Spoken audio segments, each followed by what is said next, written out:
Ah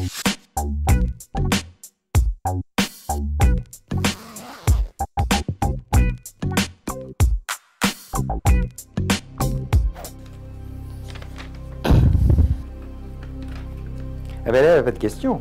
Ah si! Bois, métal, plastique, faut-il choisir? Bois, métal, plastique, faut-il choisir? Choisir, non, on ne peut pas choisir. Pourquoi choisirait-on? Chaque matériau a ses utilisations propres.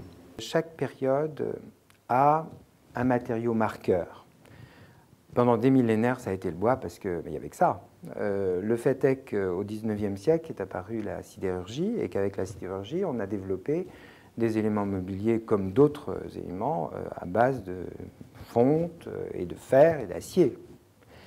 Et puis, depuis l'après-guerre, c'est la génération plastique. Tous ces matériaux aujourd'hui ont leur intérêt, aussi bien dans la vie de tous les jours que dans l'ameublement. Et le mariage de ces matériaux, c'est là où il y a un certain challenge, c'est-à-dire essayer de marier ces matériaux très différents pour en faire des meubles. On a associé à certaines époques aussi d'autres matériaux. Quand on faisait de la marqueterie, on associait des écailles, on associait du laiton, on associait tout un tas de matériaux. Depuis maintenant un certain nombre d'années, on n'a pas que du meuble en bois, on utilise des métaux, bien entendu, pour faire des armoires, pour faire des structures de sièges. On utilise des matériaux mous, des mousses, des watts, dans différentes compositions. Maintenant, on a la chance d'avoir des matériothèques absolument extraordinaires et tous les jours des nouveaux matériaux. Je pense aux résines, par exemple.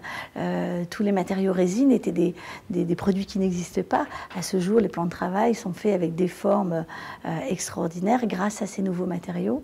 Quand on rappelle que, par exemple, il n'y a pas un seul angle droit dans le corps humain et que on a une aspiration naturelle vers des choses de forme plus organique, plus suave, plus souple. On peut le faire grâce à des éléments polymères qui sont parfois d'un effet tactile proche de la peau. Aujourd'hui, on fait même des bois composites, c'est-à-dire on vous mélange jusqu'à 80% de fibres de bois avec 20% de fibres plastiques ou de matière plastique. Donc ça vous fait d'un bois composite, donc c'est un nouveau matériau.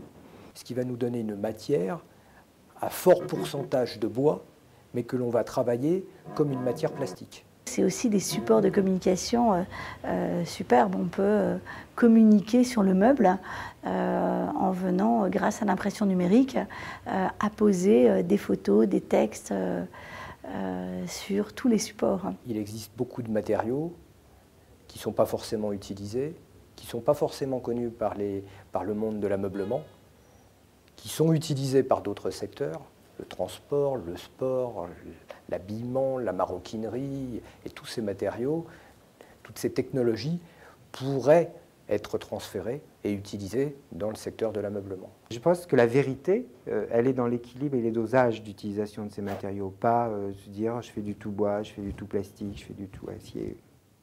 Et on le voit bien comment ça se passe aujourd'hui. On est dans cette espèce de combinatoire entre matériaux, entre genres. C'est vraiment un facteur de l'époque.